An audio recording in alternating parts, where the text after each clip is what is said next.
All right. And we are live. Welcome to the Iron Lords podcast, episode number 97. And it's another glorious Sunday. We're back at the round table on the Lord's Day. I'm extremely excited about our special guest, so we're going to get right into it. I want to introduce a Lord who we first got the opportunity to meet at PAX East 2018. At the time, this Lord was not only holding on to one of the most highly anticipated Q4 release dates for the Xbox and PC platform, but his passion for film and ultimately game design truly resonated in a cooperative love letter to Souls fans everywhere. Introducing the CEO of Aurora44 Studios and game director of the Ashen video game franchise, the initial artist by trade, and one of the very few Lords to rock the ILP Seal of Approval t-shirt with the utmost style. Live from New Zealand and making his debut into the realm of the Lords, my man, Lord Derek Bradley. How you doing, sir? Hey, I'm good, thank you. Really happy to be here with you guys. Absolute pleasure, man. Long overdue. You are a Lord in your realm. It's only right we show you the proper respect here at the round table. Are you ready to have some fun, sir? Absolutely, let's do it. No doubt. And you already know we have the 4 horsemen of game. Actually, 5 horsemen of gaming. Those original Lords of the realm here at the round table. My co-host with the co-most, my brother from another mother, the difficult game conqueror, and the how of the young wolf. My man, Lord Addict, how you doing, sir? Doing pretty good. Coming out of here today, I will be joining King in the fraud department. Let's get that. How you frauding? No, we going at people that actually. He's calling out frauding. That's Lord, what he's going to be doing. All right, so we waiting for King then.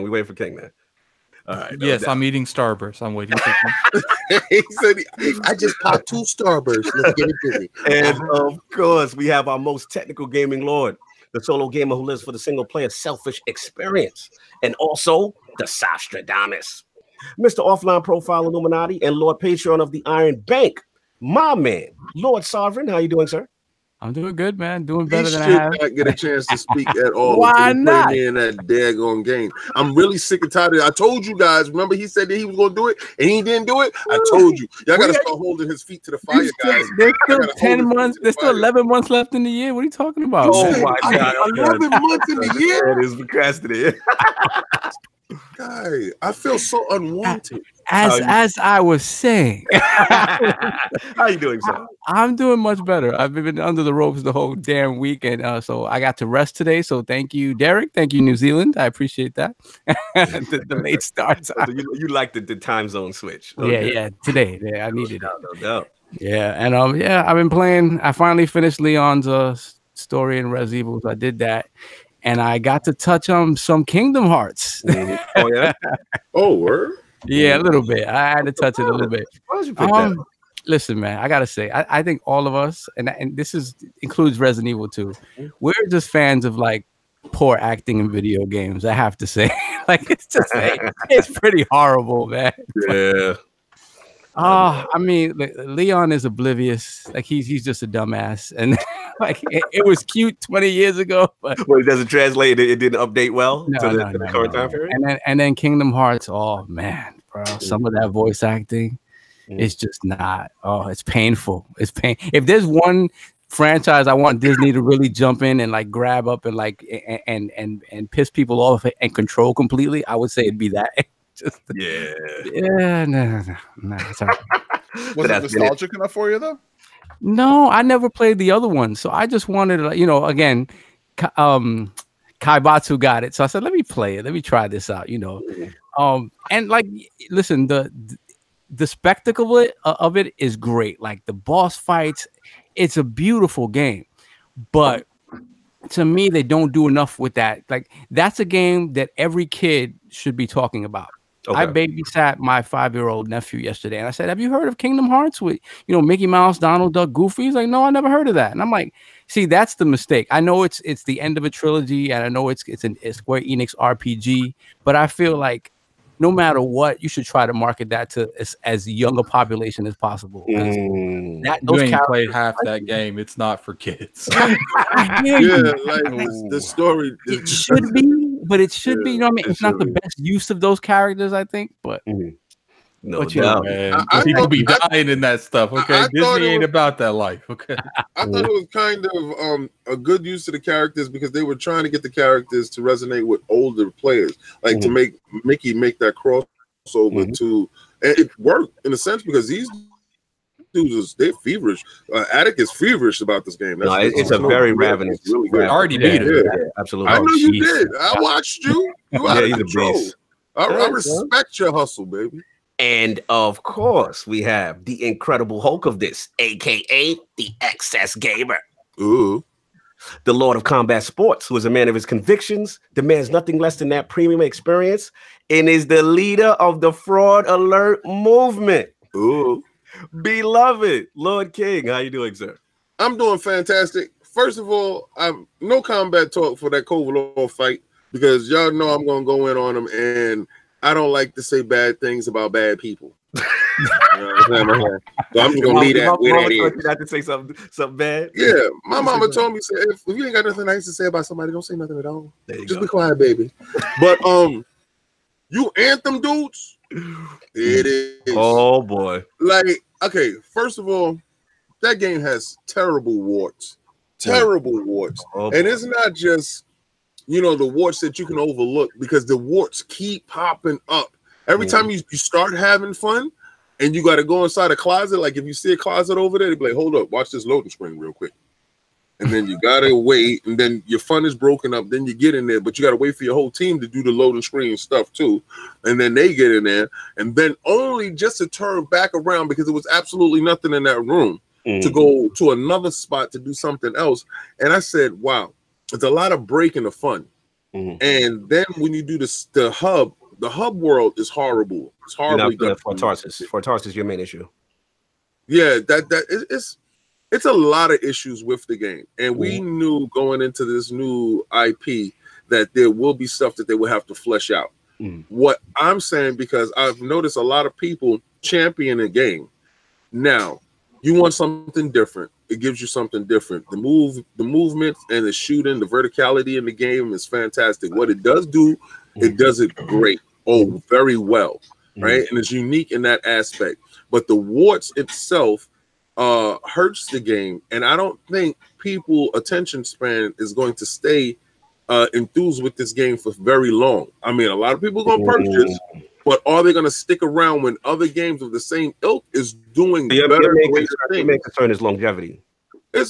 My main concern is the meat of potatoes of the game. If you're giving me a game for $65 and there's another game on the market or two games on the market that has the same $65 cachet to it, right, and giving me more meat, what is my incentive to stick with this game? It's like, you know, you're getting water and soup, and you're not getting. You don't feel like a whole full feature set of things to keep you. Well, you know what you do, don't you, King? You hit up Tony and get that review coffee. No, see, you know what it is, and I definitely don't want to spend the money for it. All right, that's one thing. So it's just that you cheap, King. Is that the issue? Is it finance? No, frugal issue? I think the pricing in the game should have been tiered to like a free to play type of thing, and then they can work a model around it while the game builds. Right. That's why I just think that type of game, that game itself, would lend more to like Warframe. Okay. How Warframe did it. Okay. To build up that community. That's what I feel. Fair enough. I see you go. Attic, you have something to say on this? Because I know you were in the line of fire on Twitter with Anthem. There's a lot going on with your tweets. People have been attacking me over Anthem, over the Epic Game Store, over Kingdom Hearts. Like, I've been getting from every direction, but I'm still 1-0. Okay, still undefeated. He's undefeated in Anthem. Okay, fair enough. No doubt. King, what you been playing besides Anthem? That's it? Oh man, I got the demo. I played Ashen, so I don't be a fraud. All right. So let me tell you this, right? I went in and I said, because you know the CEO is on the show. No. Listen, man. First of all, we met him, we spoke to him, and then his representative from the next time we went to PAX and at the Microsoft Convention Center, that guy treated me fantastic. So I said, all right, let me try a little bit harder, because before when I was playing the game, I was getting further. I'm not really fantastic in those games, right? But the souls. I sat down and I noticed one thing. The issue that I had before with it, well, we'll talk about it later, but I think they send an update to it, and I want to ask them that question because my buddy, the dude that's with me, he's working out this time. Like, he was actually in the mix with me because I was getting jumped, and he came, he was like, yo, I got you, don't worry about it. I was like, oh, thank God. Lord Derek, can you attest to any recent AI improvements, cooperative AI? How recent are we talking? Like when was the how big's the gap since you played? All right, from day one when it came out, I played that whole week, right? And you know, I'm not a Souls dude, but I think it has a different feel than Souls. He got killed that whole week. Yeah, I was getting murdered all over the place, and I'm like, God, these dudes is rough. It's like they don't even have a curve. Like, you know how you got the little dude, and he'll come out. No, man. And then when you get a boss, forget about it. Your skills better be dodge worthy. But then I was having a problem with the AI guy then because sometimes he'll get stuck at a door and won't come in. Or if I go down, he won't pick me up. He'll be standing around me and just won't pick me up, and then I die. But this time, this dude was on his P's and Q's. He had his Wheaties. He was on it. He was like, yo, we're going to get past this level, brother. I was like, thank you so much. The shield bash was working.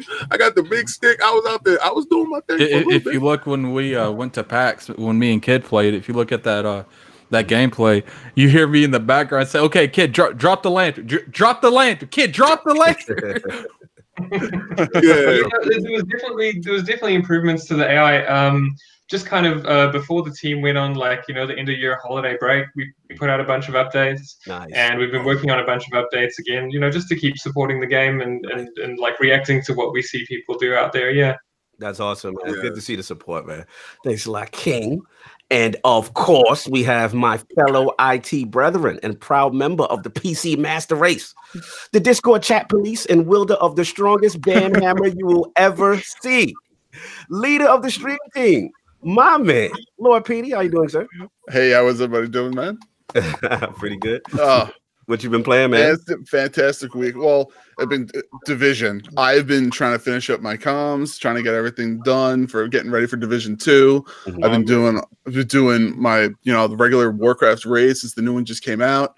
I played some Ashen this week. It was very nicely done. See? Everybody yes, everyone, yeah. I downloaded that off. One that played that when it came out. Where'd you download it? No, I played it launch week too. I downloaded that on the Epic Store, and it ran amazing. I was in awe on how amazing much time did it take you? I mean, just to open another launcher, was it? Did you have to do some coding to get in the store? Because work on the street is just so difficult to open up another launcher. No, all that grayware. I know, man. Too much grayware. You emotionally okay from opening onto another launcher, it's tough. I was okay, and then I realized I had Fortnite installed, so I uninstalled that too. And then I downloaded Ashen, and I was ready to go. And I was like, all right, this is great. It worked out really well. You had to do some coding. You had to hack some. You had to do all kinds of stuff, didn't you? No, I did nothing of the sort. No doubt, Petey. That's good to have you in the realm, man. And of course, we got the Lord of the Cooperative Experience and Gaming Ninja himself, the Shinobi, LordCognito, spreading that realness in the realm of the ILP, not telling you what you want to hear, but what you need to hear. For me, it's just nothing but the Destiny 2 Last Word quest, trying to get that done. Obviously, I touched the Anthem public demo, brushed up on a little Ashen prior to Lord Derek's arrival, But that's been pretty much it for me, man. So not Wait, did you just fraud me? You just frauded me? Yeah, because I said I played it, and y'all was like, yeah, he just dusted up because, and then you all did it. Yeah, bro. Thank you. I appreciate it. Thank y'all for stepping up to I had to brush up a little bit, see what's changed, But now that we got into what the Lords have been playing, I want to start off with Lord Derek. His video game system history, his journey in video game design, and what eventually led him to become the CEO of Aurora44 and creating that critically acclaimed Ashen franchise. So let's start from the beginning, Lord Derek. What were some of the first video game systems you had, and what got you into gaming? All right, we're going deep today. Taking it back.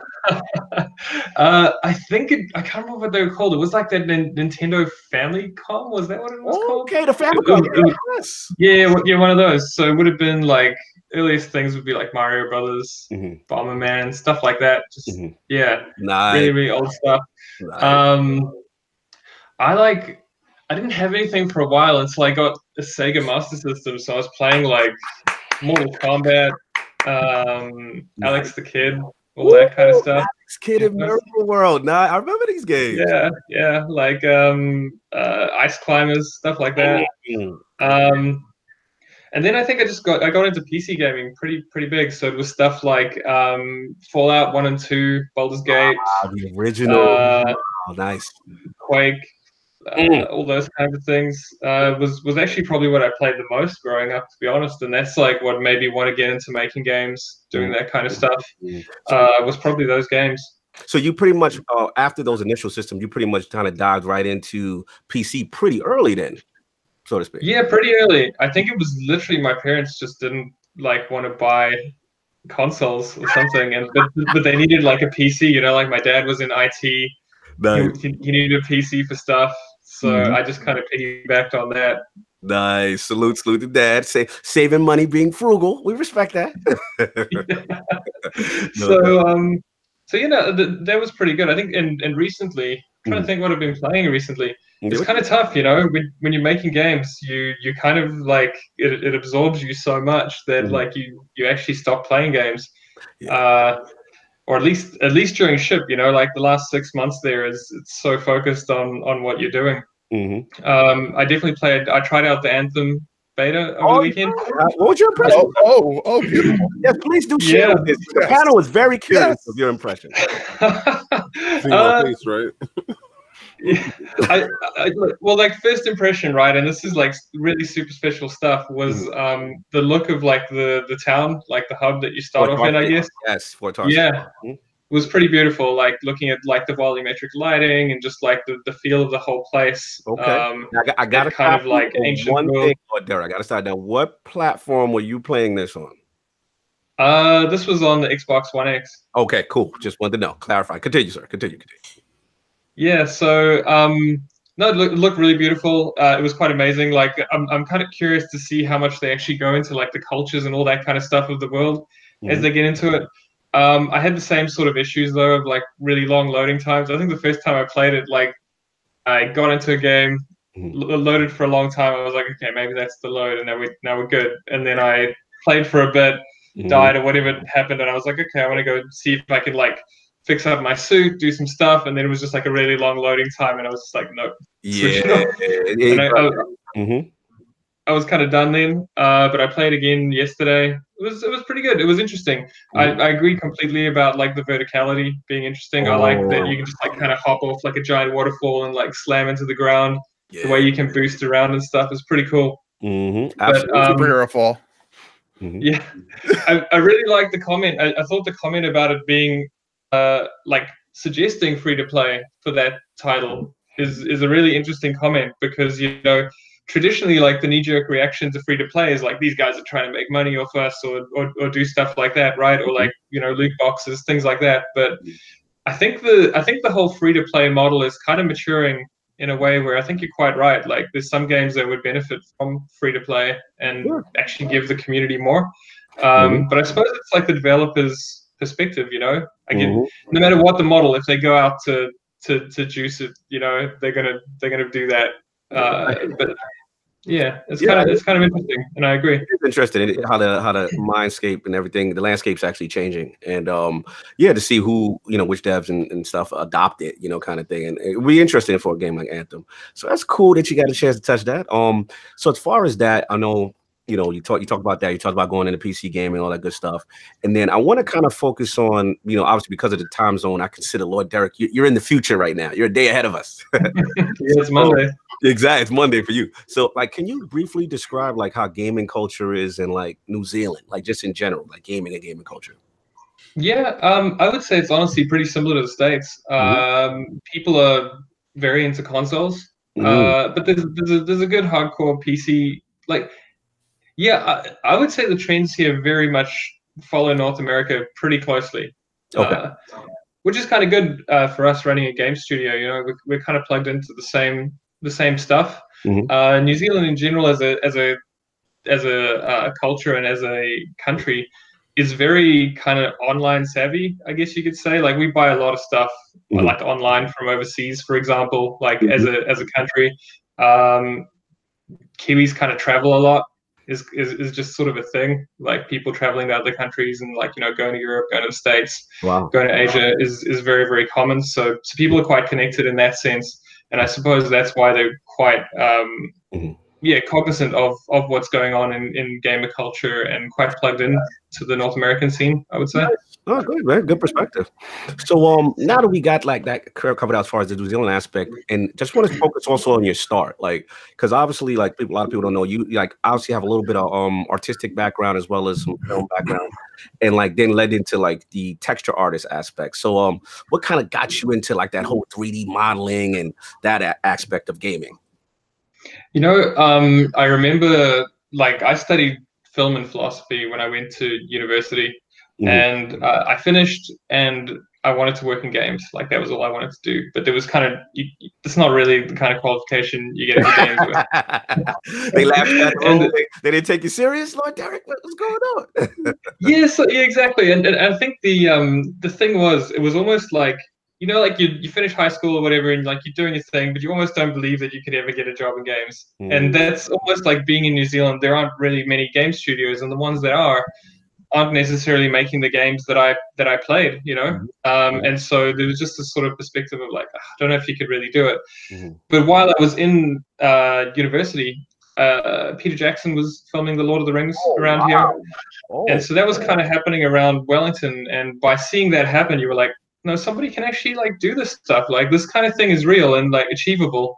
And so I tried to get like jobs in film. It wasn't necessarily my thing, to be honest. And I very quickly decided to do like a 1-year course, just learning how to be a 3D artist. And again, mostly like I don't think I necessarily wanted to be an artist. I just wanted to work in games. Gotcha. And but it was good. Like I'd done art my whole life, so it was a good kind of way through. And so as soon as I finished that, I got a job in games and as an artist, and I worked for a couple of years doing that. I still wasn't sure whether I wanted to do film or games because you don't really know till you do it. So kind of like in the middle with your decision at that point. Yeah, sort of in the middle, and you kind of don't know. And so like games was really amazing. It's like you're putting this live thing into like an even bigger live ecosystem, you know, and kind of seeing how it works and all that kind of stuff. But when I got into film, it was a bit different. It's a little bit more static, you know. You put something onto a frame and it's stuck there forever, and then you just move on to the next thing. You can almost forget about it. With games, it's almost like a curse and a blessing that like anything you put into a game, it's alive.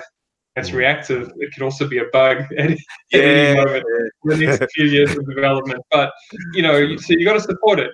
But it feels alive, and there's something really satisfying about that I really missed once I moved into film. Which, you know, I really appreciated film. It was a learning, like working at Weta Digital was a learning experience in terms of what to do to achieve that professional quality, to achieve that world standard quality. Gotcha. And seeing that happen has been a bit of a guiding light at the same time. So I definitely appreciate the time in games to kind of learn the ropes, the time in film to get that perspective on, sort of professional quality. And then kind of wanting to leave that to go back to games, but not having any games studios in New Zealand that did quite what I wanted to do. So my options were essentially start a studio or go overseas and find a job somewhere else. You're literally transitioning into my next question because I was just going to ask you that. Obviously, because we know the climate of New Zealand, and then you know a lot of people don't realize, like, you know, from a big business standpoint, that's a big deal. So like, give me that whole mindset. Like basically, you took the leap of faith, right? Like basically, you left a well-established kind of was a New Zealand entity. What was it? Weta Digital that you were at? Weta Digital, yeah. So that's like Peter Jackson's sort of related company, I guess, who does all the visual effects. But they do lots of movies, Yeah, like you left this like really established entity, and then took the leap of faith, and then become a CEO of an independent game studio. That's a big deal. Like, put me in that mindset to just put all your chips on the table and just say, you know what, this is what I want to do. Yeah, it was. Like I remember coming home one day and just deciding that was it. Like, and it didn't really matter whether we succeeded or failed. It was like, this is something I have to do. Did Peter piss you off? No, just joking. He said, I'm gonna be my own boss. He's like, that's it. I'm going. I'm making my own. I'm just joking. But all joking aside, it was definitely just, you know, I really think it was just one of those personal things, you know, where I just knew like I really wanted to make games. And like I say, even when I graduated out of university and did all that stuff, you could get a lot of other jobs, you know, that pay better than being a games artist. But, you know, put another year into training just so I could kind of get some basic skills to be able to get a job. And that was literally all just because I wanted to be in games. Wow. And so the same thing with this, it was just, you know, people kind of ask me like, you know, what's my end game with having a games company, you know, because some people want to be like, hey, I can have a nice house, a nice car. I can, you know, one day, like, you know, go live on a beach somewhere, do whatever, all those kinds of things. And my response to them always is like, this company is my boat, you know, this is the thing. Like when I retire, you know, people have those like dreams of like, when I retire, I'm going to do something. Mine's just like, I'm not going to retire. I'm going to keep doing this. That's what I have to do. And so like, there's sort of like a very, I can't necessarily understand it. But there's a very like deep need to do this thing. And yeah, baby, that's the love of the game. We respect that. Yeah. That's what's up, man. That's really cool. So yeah, man, I want to get to actually the fun part, you know, and a lot of us while we're here, you know, and obviously it's the creation of Ashen, right? And what's the mindset like making a Souls like that high risk, high rewarding gameplay style, and then also explain to someone who may not be familiar with the lore of the game, you know, as far as like what's the whole, you know, thought process behind that creation of that game. Yeah, sure. I mean, I could start off by just kind of very quickly summarizing Ashen so everyone knows what we're talking about to some degree. So yeah, it's got like stamina-based combat, which, as you mentioned, that like high risk, high reward. What that means essentially is that you have stamina that runs out as you use abilities, so you can't just spam abilities. You can dodge and do stuff like that, but essentially the high risk, high reward comes from the fact that within this genre, enemies generally take the same amount of hits to kill as you do. So, like, you know, you'll take 4 hits and you'll die. They'll take 4 hits and they'll die. But then there's 2 of them. So, you know, you've got to really break their pattern apart. You'd never necessarily like rise above them, which is kind of like a hallmark of the genre. And so, besides that, it's an open world game. So, you know, you can kind of run around and tackle things from multiple directions where, you know, generally the genre is all about like these very tight dungeon puzzles, which we certainly have a few of those in our dungeons. But when you get into the wider world, you can kind of, you know, you can jump off a cliff and like jump into some enemies. You can completely sidestep. You can do stuff like that. And then there's passive multiplayer, which is a bit like, I suppose, games like Destiny, games like Journey, where you just run past people and they'll kind of connect to you automatically in the background, and that all gets collated in the background. Yeah, and so that's like the basics of Ashen. Where did you want me to go with this? Like as in how we came up with the idea? Two part. I guess the first part is obviously the aesthetic, right? The aesthetic of the game is really beautiful. It's very unique. So one part of it, I want to know, like, how did you catch Microsoft's attention, right? Like, how did that happen as far as like, you know, them approaching you guys? You were like at E3, was it 2015, I believe, correct? Yep. Was it 2015? Maybe. I thought it was 20. Actually, I think you're right. Yeah. Yeah, but I think it was 20. You were like way back, and I was like, okay, this looks cool. And then so I like that whole process of them saying, okay, you know what, this looks cool. Like, do they approach you? Like, how does that work where Microsoft and Phil's like, hey, we want this on our stage, exclusive to us? Okay, that's actually an interesting story. It's pretty cool. So we originally put out a tweet, which was just because we were artists. There were two artists, one programmer, essentially, and so we had a lot more art going on than code, and code kind of takes a while to build up that whole platform, and it doesn't really show itself. So we worked on the look, and we put out a tweet which kind of just showed the general vibe of what we were doing. And somebody contacted us from Microsoft just based off that, and must have been like pure dumb luck. I think we got an article in Kotaku. And we got a couple of other places that kind of featured our artwork. So Alexei Gavarian, who was at ID at Xbox at the time, contacted us. And so we heard from Alexei, and he got in contact. I can't remember whether it was through Twitter or through just finding our email address and like emailing contact. But I remember getting his email and being like, "Is this some kind of scam? I mean, like, is this real? Is this real?" Because you got to understand, at this point, we were like people who like we left our jobs. Sure, we moved out to the countryside, like. Wellington in itself is a city of just a couple 100,000 people, and we moved like 3 notches away from that over a mountain into a town of like 2,000 people, out in the woods, so that we could, your rent was cheap, you could have a really nice environment, you could still afford like a bigger house, but it didn't cost you much because we were just fully focused on making a game. And Microsoft's contacting you directly. That's insane. That is insane. It seemed out of control, and so he was very supportive, and like obviously like we got on calls with him and stuff, and like figured out, okay, this is definitely not like someone trying to scam you or something like that. It's real. And I think it took us about a year from then actually to like sign anything necessarily. And I remember I'm trying to think of the timeline, but I feel like it was 2 months before E3 that we actually signed like a deal with Microsoft. Nice. Which really set us up. It was Phil Spencer dropped the bag off. He dropped the bag. Yeah, he said you heard him say set us up nice as well. he said this is where it all means everything. That's what I'm talking about. Continue, Lord Derek. and so that was like a really good experience, and it's kind of amazing how much support Microsoft keep giving us. It's crazy. We've been in E3 twice as our first game, like on the Microsoft stage, is just out of control. Like you couldn't say to somebody, "Hey, we're gonna quit our jobs today. Within like a year, we're gonna be on the Microsoft stage." And you know what? That's not even the first time you're gonna do it. You're gonna do it again, and they'll just be like, "Whatever." That's awesome. I mean, that has to feel good, especially you taking that leap of faith, such like that. I mean, especially quitting your job, family, relationship, that kind of deal. It's got to be a scary time. So much respect, for you to chase your dream like that, and just like in such a short time, boom, Microsoft stage. But it shows in the quality of the game. Like from if the CEO is this passionate, right, and he puts all his chips on the table, it shows in the quality of the game. My question is this, right?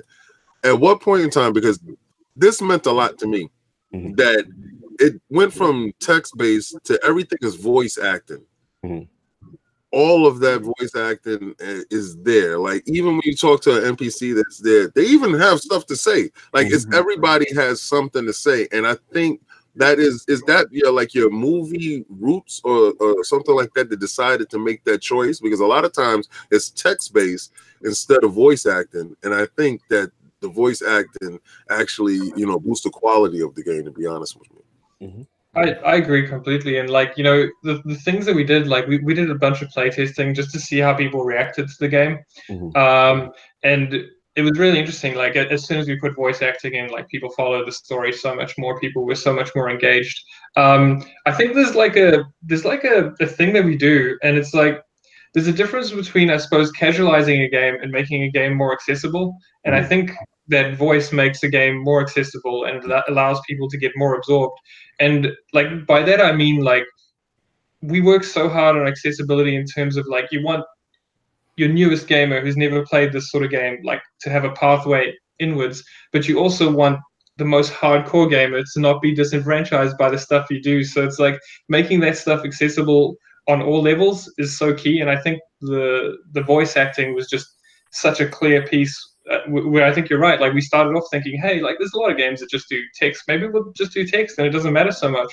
But as soon as we tried like a little bit of voice, it was like we just saw people engage immediately, and it was so strong that we pushed through all of that. Yeah. The voice actor is great too, because he's like, well, the darkness. I was like, I have to really respect that. Like, there is a difference between casualizing something and making it accessible, and I feel like a lot of gamers confuse that. Yeah, absolutely. That's a big point. I think I'm glad you're there because we got to get a little controversy for Lord Derek. So full disclosure, Lord Derek, I'm a huge fan of this game. The environment, the art style, even the stylistic, like with the facial features. I think that's unique. The thing is, I have to be honest, I've been on record for being very critical, borderline emotional of the implementation of the cooperative experience. So what I would like to know is, I like the idea of passive multiplayer, like you have to toggle it off and on for that immersion experience. But what really bothered me in Lord Attic is that I couldn't seamlessly join each other's game without the use of the friend code. So can you explain the design choice behind not being able to use my Xbox Live friend list to just play with whom I want, or maybe just even having the gamer tag option over their heads above the character in the game? Sure, yeah. So not showing people's names is a bit more of an easy one, I think, and that's mostly because we wanted to keep the whole experience immersive. I think the way we could potentially adjust something like that in future games would be something like if you invited a friend, you would see their gamer tag, but if a random person ran past you, you wouldn't, so that you're not seeing other people's kind of influences come in and influence your game necessarily. But I don't think seeing your friends is necessarily a bad thing, because you're already kind of prepared for that mentally. Okay. Definitely one of the things that's come up in postmortem for myself has been a key thing for us is friend invites, stuff like that is super important. So that's something we're carrying forward into future games. I think with Ashen, it's just the inherent architecture of the whole thing was so skewed towards this passive multiplayer system that would have been very tough to retrofit that in, I suppose, after the fact. But certainly watching players play, all that kind of stuff, that's an absolutely key thing for us, I would say, and I completely agree with you. Yeah, because it really depends. If you're in a different zone to other players, as in location in the world, if one of you is on the East Coast, one's on the West Coast, you would have to use the friend code to bypass the zone restrictions. And that's just so the reason the zone restrictions are there is just so when you're connecting to random people, you're not going to get laggy connections. Right. So it's running peer-to-peer as far as from a connection standpoint? Yeah. So essentially what happens with it, it goes up to the server and it finds who's right for you, and then it pairs you off and lets you go peer-to-peer after that. And so, definitely, and that's the reason why, the friend code would be essential, if you happen to be in different zones, because then it'll just bypass all of it. So you can play with someone in Japan, and you're in the States, for example, and it would be fine as long as you have the friend code on. No, I got you. And part two of my emotional co-op rant, because I can't let it go. So I actually like the character custom creator, right? I think that the whole thing, I can do my skin tone, bald head, goatee, all that good stuff. But I guess another issue I had was why couldn't we see these cool customizations of the second player while in co-op? You know what I'm saying? Because Lord Bradley, Derek, I need Lord Attic to see me in all my glory, and he couldn't see me. He had the same other character. So what was the design choice as far as that? Is it just a multiplayer thing, the component that we couldn't get the second player to be visualized as in their custom creator? No, I mean, honestly, getting the second player to be visualized as they are would have been easier for us than what we did. The real reasons for that was the base of the game was set up for, and I guess especially as a smaller studio where we've got to kind of pick our battles and choose which things to prioritize, which is again moving into our next game, we're in a better position again, so it makes things a bit easier. But we very much prioritized almost the single player experience with the multiplayer kind of adding to it. So it was prioritizing those connections with random people you don't know necessarily, which is also why not having friend invites and stuff like that was something that wasn't in the architecture early, but in retrospect would have been a good thing. I think in this case though, because the idea, this general narrative idea of it is, if your Kel's asking you to do something in town, he's not just sitting there, he's actually going out and helping you achieve that goal necessarily. And if you imagine because depending on whose quest you're tracking, that's what NPC will pop in. Say one random person pops in multiplayer and then runs off in a different direction, they'll look like your Cal was playing with you for 2 minutes or something. They'll go somewhere else.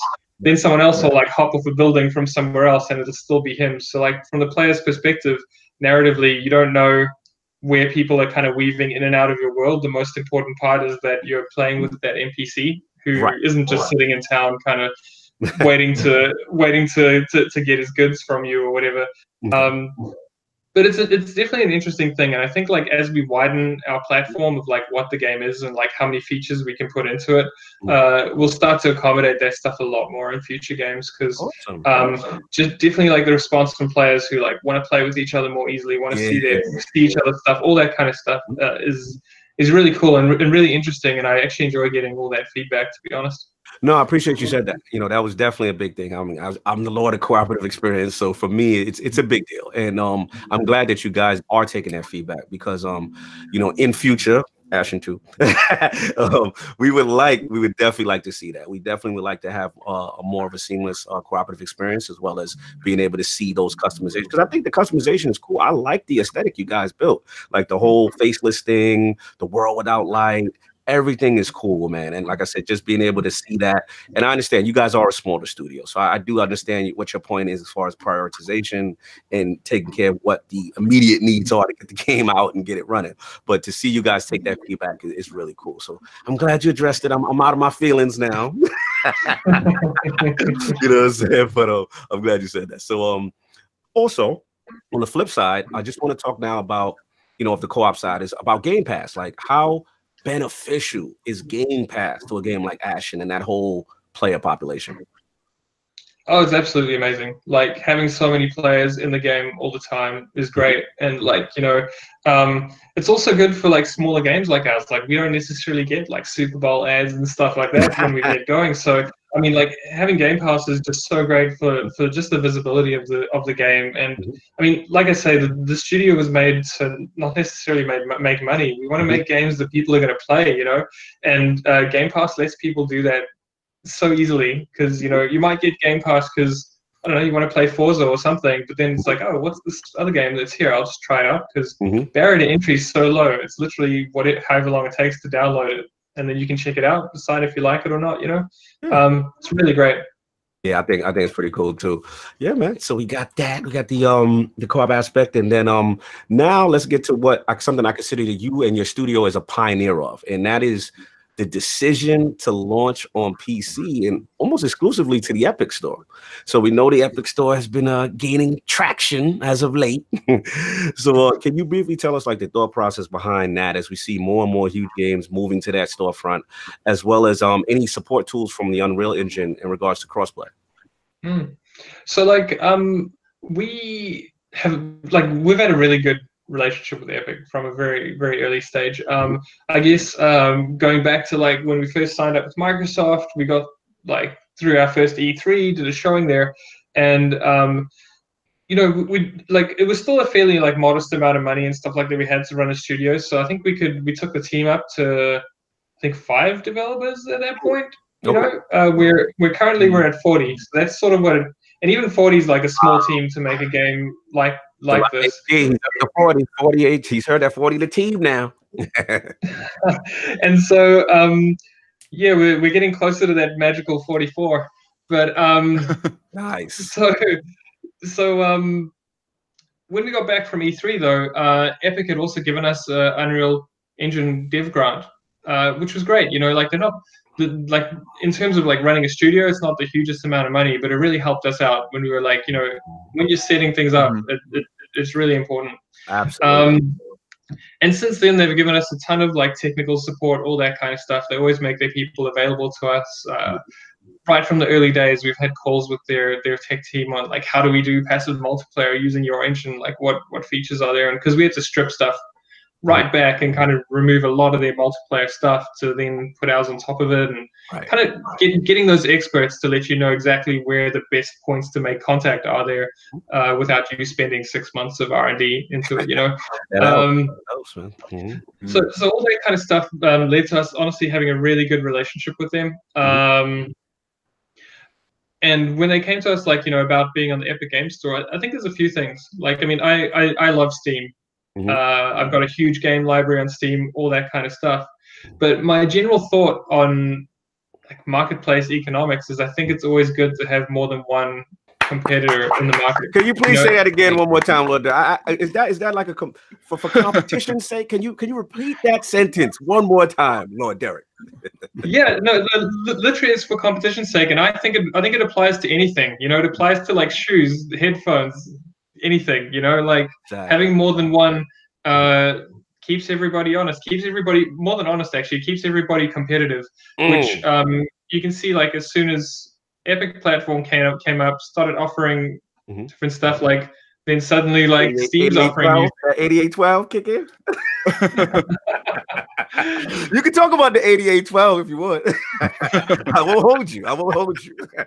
Yeah, and well, I guess that kind of stuff's positive though. And I mean, like, you know, we don't really look at it that way necessarily, because a lot of the decision making that went into that was honestly our publishers, and they get to decide how they want to publish it. Right. But we were definitely on board because again, like philosophically, I think more than just like money, it's like now people need to worry about like how snappy is their platform, how well does it run, how long does it take to launch for people to get into it, you know, how good is their friends list, and they have to compete on all those levels, even though there's going to be a few numbers that we see that are like really important, like oh, devs are getting a better rev share on this, and that's like why they're doing it. Well, I don't know, like as long as I can eat, I'm actually pretty good, like because I get to make games. I respect that. But yeah, no, it was definitely good. And you know, honestly, like respect to the people at Steam as well. They do a great job. Like they're the industry standard at this point, and like Epic are coming in and they're challenging it, and very, it's amazing to see. Right? Very aggressive challenge. And okay, King, I hear you, King. Go ahead, King. Well, I don't think King's I know it's me. Oh, okay, good. Out of curiosity, I just want. Did you guys expect any kind of backlash from the Steam community? Yeah, like a bit, you know, and I think there's like there's always going to be that, right? Because everybody's got a valid perspective, and like something like each person, like something specific's more important to them, you know. There'll be companies, for example, where like the rev share is like all they care about, and that's like number one. There'll be other companies that like, you know, do it for all sorts of reasons, and I think when we look at the players, there's the same thing. Like some people will be like, why do I need to have another launcher? Why do I need stuff that's not going to be in my library? And that's like their number one perspective is that, and they want that satisfied, and that's completely valid as well, I think. That's because, you know, we're all individuals, and games companies are the same. Like, you know, every games company has a different personality. So like me even saying like we don't necessarily care as much about the rev share, we care about like how the platforms are going to be challenging each other and like bringing better experiences. There's going to be devs who have different focuses to that as well. But yeah, and I guess that's kind of like the beauty of the open market, you know, is that those things can now be satisfied in multiple, like in different ways. Like some people might like the way another one works or the way that one works. But no, certainly like the backlash from the community is valid. I mean, that stuff needs to be heard, because that's even how the open marketplace works. Because now the platform holders are like, how do we make these people happy? How do we satisfy what this is? Exactly. And it challenges their, like, you know, when they had their deck and their board meeting and they presented like this perfect plan, well, that doesn't necessarily take into account what everybody needs or wants, you know. So hearing that stuff is like, I think that's key for them to make like the right adjustments and get it right, you know. Yeah, I think you made a valid point, because at the end of the day, it's like, even if you're trying to be competitive with a, you know, Epic's trying to be competitive with a storefront, you know, they have to hear this feedback from a vocal community that may be upset that Ashen goes over there, and say, okay, well, maybe we don't like it's over there because we don't like the feature set of the store yet. But this now in turn now pushes Epic to say, okay, you know what? We have to now step up our store options and the things that we provide so that we can compete and make it more viable, so that if people want to come over, they have the same experience and, you know, a lot of their feature set that they had before, you know, with Epic as well. So that's actually a very good point. And I'm glad you actually are cognizant of listening to the community and their, you know, their feelings as far as them being vocal about it, which transitions me to what I was going to ask you, which was, you know, as far as the Windows 10 Play Anywhere crowd, because when Ashen was first announced, if I remember, this was a Play Anywhere game, right? So as we got closer to launch, it was a Q4. you know, I know a lot may have been disappointed. I know myself included initially that, you know, there wouldn't be no cross-play at launch with Xbox. So I guess my question is, because of the exclusivity deal right now with Epic, is there any updates or announcements in the future in that regards to Windows Play Anywhere and compatibility with the Xbox and PC crowd? So like Epic are really understanding about that stuff. We have no limitations from them. I think like the only reason that we have any issues there is just, again, being a small studio, trying to put things out on so many platforms, making sure that we hit that quality bar on all the platforms. Facts. Is the biggest issue for us. So we're just taking like a little bit more time, because we wouldn't want to put something out there like, you know, didn't have some shaders working, all that kind of stuff. You know, like quality is key. Yeah, so that's very much quality, and I guess that even that is like, it's an indication of how like competitiveness is good, because if like Epic were the only game in town, maybe they'd be like, no, you can't do that, and that's it. You know, I don't think they would. That's kind of not their MO in general, to be honest. But you know, the competitiveness means that like things kind of soften up a lot. Which is good, because they want people on their platform. They want to entice you to their platform. So stuff like, yeah, they certainly have not got in the way of that at all. Very supportive about it. Yeah. Awesome, man. It's good stuff, man. So yeah, like I said, we got that. We got the Epic thing. We'll revisit that a little later. But yeah, and the last thing is like the obviously the mindset of a studio releasing a game.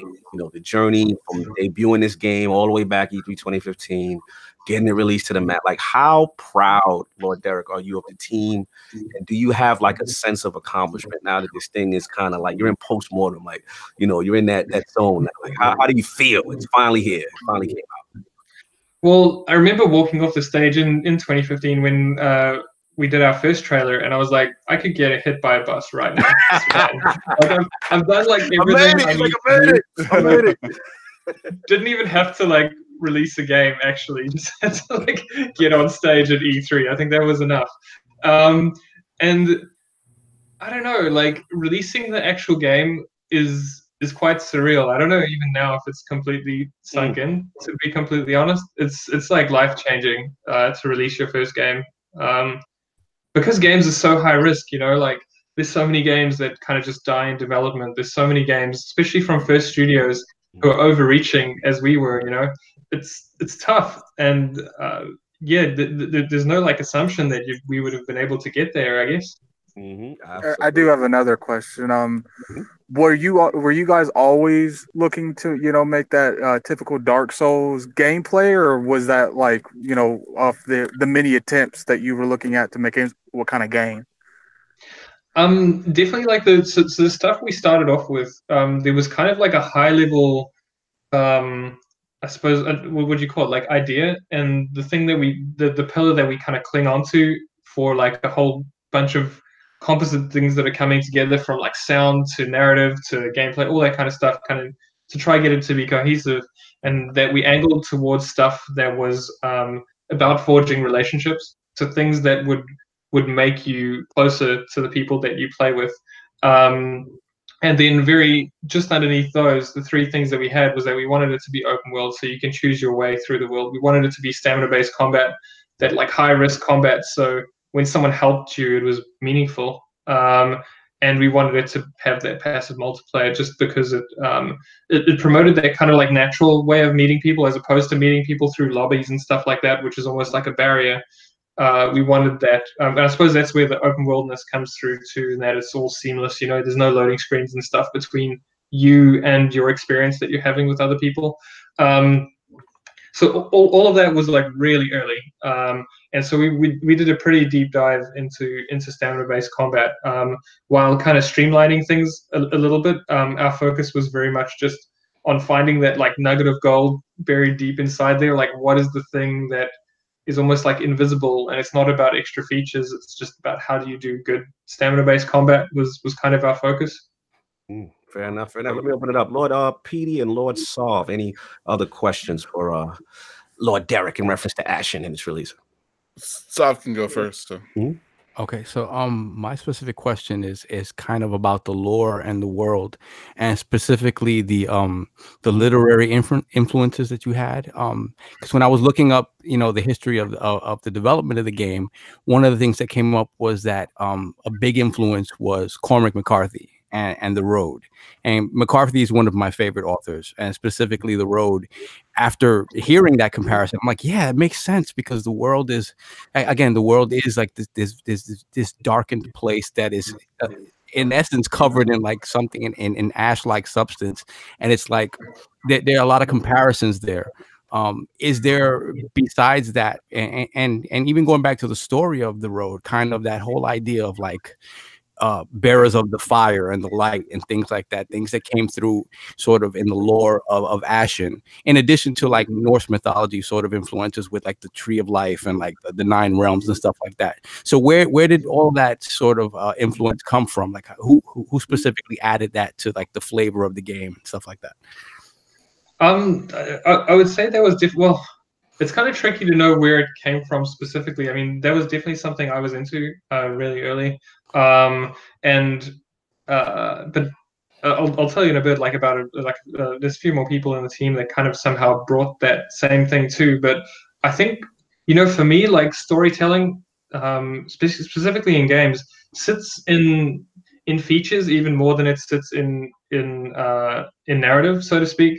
Where like the option of giving someone the ability to revive somebody else gives them the ability to craft like an emergent story with someone else, or how you connect with people, how you kind of progress through stuff. It's almost like that tool bag that you give players to move through things. And I think that was probably for me where The Road had the most influence too, because if you look at The Road, it's all about like what these relationships mean when you're like right out on a limb, when like the whole world is kind of crumbling around you and you've got this one thing to hold on to.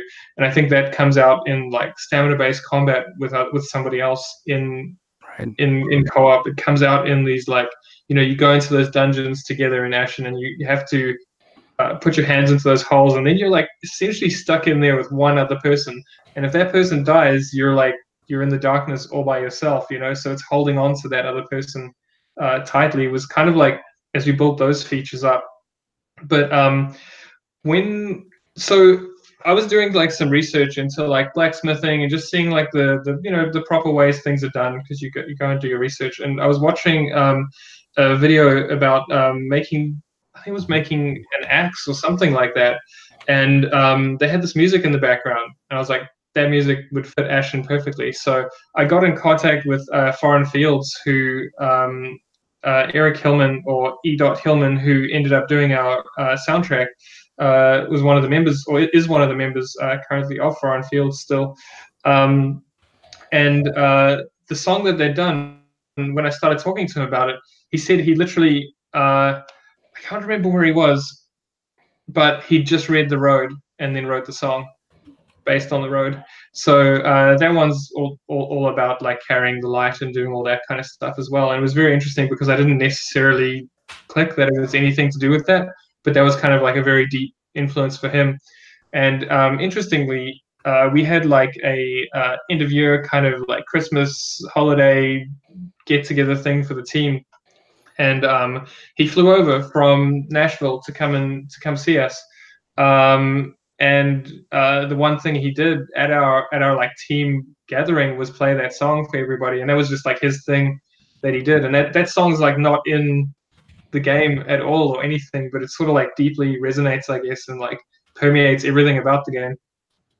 Wow, that's great. So will we ever get to hear that song? Is that a personal thing for you guys that you're just gonna keep you can check it out. It's called Names and Races by Foreign Fields. Amazing song. Like I recommend their playlist, like if you want to kind of chill out and relax. But yeah. Yeah, sounds good. One other thing on that. So did The Road also sort of influence that sort of the faceless protagonist decision that you guys made in terms of the your player character? Because again, in that book, like no one is named, right? It's just the boy and his father. That no one in the book is named at all. So is that another influence? Yeah, absolutely. Like so many things pointed towards that, of us like I think in the book it probably does like a similar thing where like the boy and his father it's meant to be relatable to you as soon as you give them a name. If his name is like Bob or something, then you're thinking about Bob. You're not thinking about me. Your story, right? It's not your story anymore. Yeah, exactly. And so that was the reason for faceless characters in Ashen. And I mean, I'm not sure whether or not we would do that again, even, you know, because it was something that fit this game so well. The same as, you know, not showing what other people look like necessarily, where it's other people get to essentially, you know, if you want to take it to like the father and the boy, it's like other people get to play the boy for you or get to play the father for you. They don't get to play themselves necessarily in Ashen. Mm-hmm. It's this very sort of like high concept thing, which kind of matches this game. Yeah. Fair enough. Lord Ack, you got any other questions for Lord Derek? I did have one I was thinking about. When it comes to you know, features that you won't necessarily was able to put in Ashen 2. Was there anything that you guys, you know, tested around with, but either, you know, limitations or you just couldn't get it done in time? Not really. I mean, like, I think this one came together really tightly, to be honest. Like, certainly the like the friends list stuff would be, but that was more like in retrospect, you know, because you almost can't tell what it's like when you're too close to it for so long. You need to like watch other people play it. Was really interesting, and you need to watch other people play it from like so many different perspectives to even pick that kind of stuff up. Whereas even when we did like playtests, you know, they had too much support around them, I suppose. Like they had too many people around them that were like, oh, if you get stuck, just do this, so that they could like move them through the playtests. Once you get like the community's kind of raw feedback, that's just super valuable for developers. Trying to think what else there is. I mean, there's definitely stuff we would have done more with. You know, we would have done more open world stuff. We would have done more like features out there and things. But I mean, you start to get into like almost like Assassin's Creed levels of like, you know, dismantling like forts and all this kind of stuff, and like social hierarchies. Or like nemesis systems, you know. Woo! And like I like you know, just not trying to you know, I'm trying to blow the budget. I'm not trying to blow the budget though. I'm definitely like the Lord that plays more Souls inspired games, and I have to say, like, Ashen's definitely one of the unique ones out there that has that kind of, you know, stamina, reward, risk factor gameplay, because there's a lot of things that, you know, it did really well, and you obviously it was highly critiqued, and I just want, you know, it was a pleasure playing the game. I definitely enjoy it. Absolutely. Yeah, thank you. All right, great game. So before we get to the poll, and then one singular topic, and then we'll get Lord Derek going. But last week's poll, actually, before we do last week's poll, I apologize. I have to ask the question I have all the lords in the room, all the guests. Lord Derek, I need your top 5 games or video game franchises of all time. Oh, that's gonna be tough. Okay, let's go. You're not allowed to say Ashen. I'll put Baldur's Gate in there. Okay, Baldur's Gate. Yeah, The Witcher, definitely. I guess I'll put Witcher 3 as the one, because I mean they just get better every time. Baldur's Gate, Witcher 3. Witcher 3, yeah. All right, what else? Fallout 2. Fallout 2. Wow, that's unique. Okay. Yeah. Overwatch. Okay. Give me your favorite character in Overwatch. It's so basic, just like Soldier 76, man. So basic. Soldier 76, no doubt. I was literally just playing that. I was playing Mercy like all morning. Nice. And number 5, franchise most impact to you. Has to be Dark Souls. It really, of course. It couldn't be anything else. Makes sense. It makes sense. Absolutely fantastic. 5. All right, let's get into the poll and then on one topic. So last week's poll results are in, and the people have spoken. With the recent example of the Anthem VIP demo, how concerned are you when developers express that some specific aspects of the game will be changed exclusively for the demo prior to release?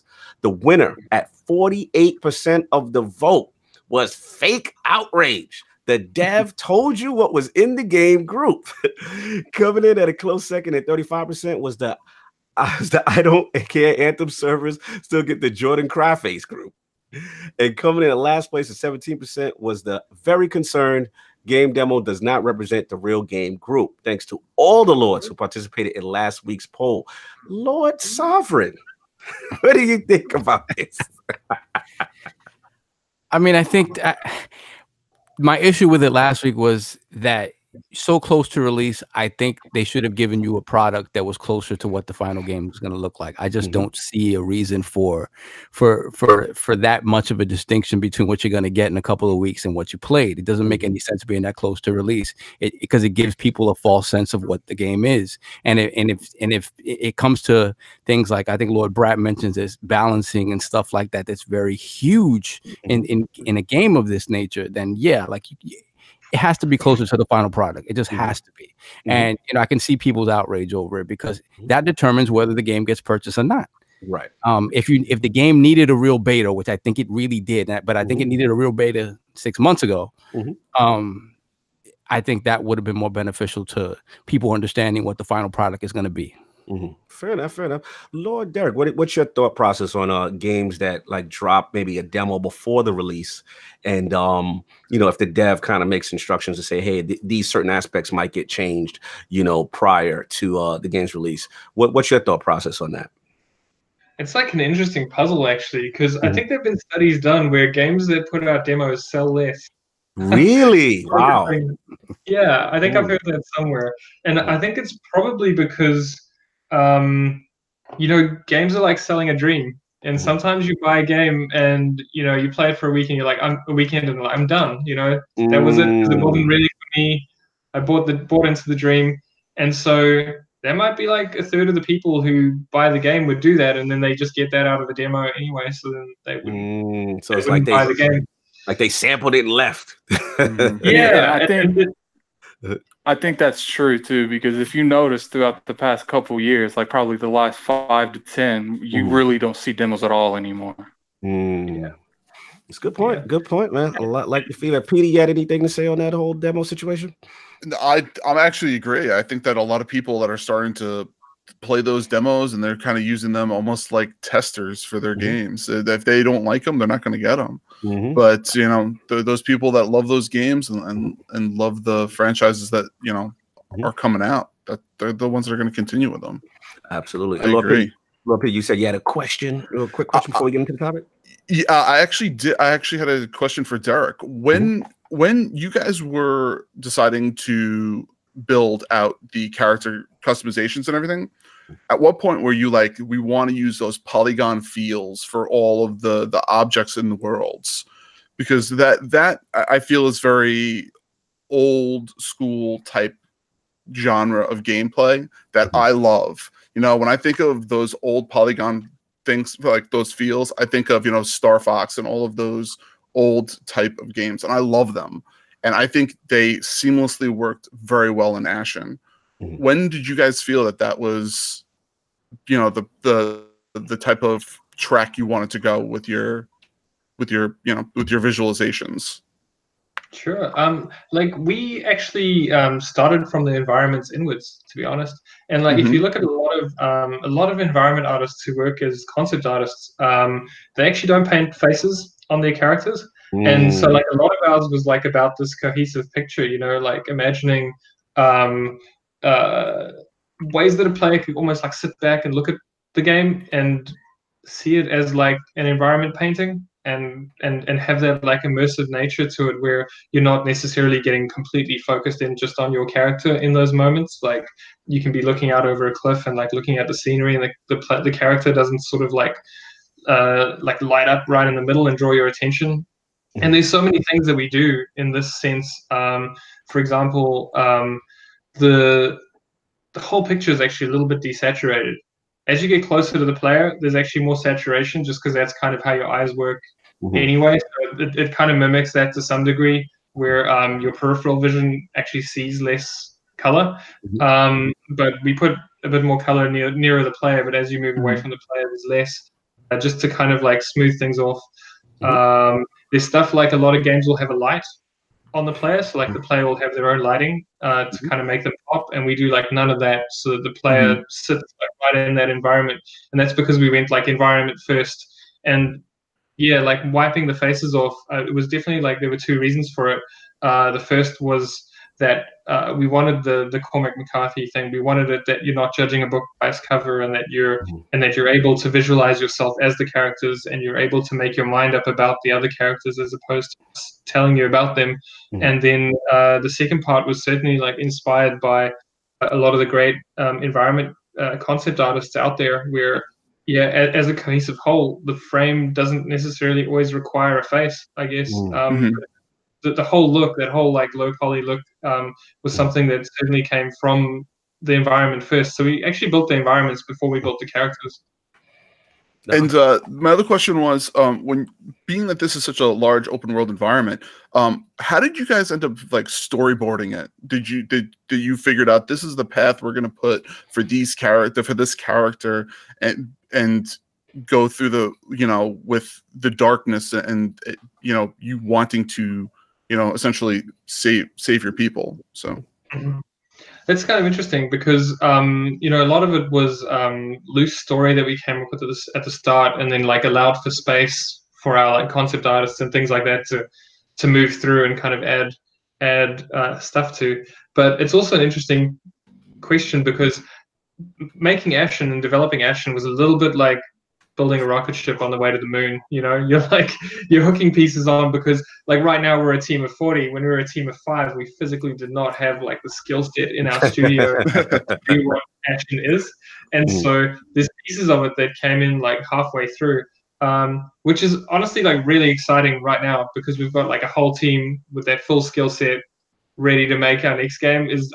I have no idea where it's going to go. It's going to be absolutely crazy in comparison. Did he just say next game? Yes, I think you just said next game. I heard next game. That's what I heard. Would Lord Derek like to elaborate possibly on a potential sequel? I cannot at the moment, I'm afraid. But I mean, like we are a game studio. We do make games. Yes. So we're still working on stuff at the moment. All right, so we won't get a little. Yeah, we won't get him in trouble with an Ashen too, but we can ask it may be potential DLC for Ashen.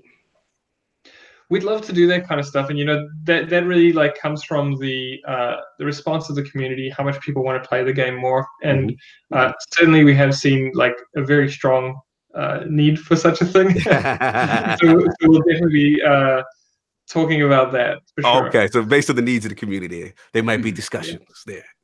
Yeah, fair enough. We ain't gonna get this. We ain't gonna get Derek in trouble.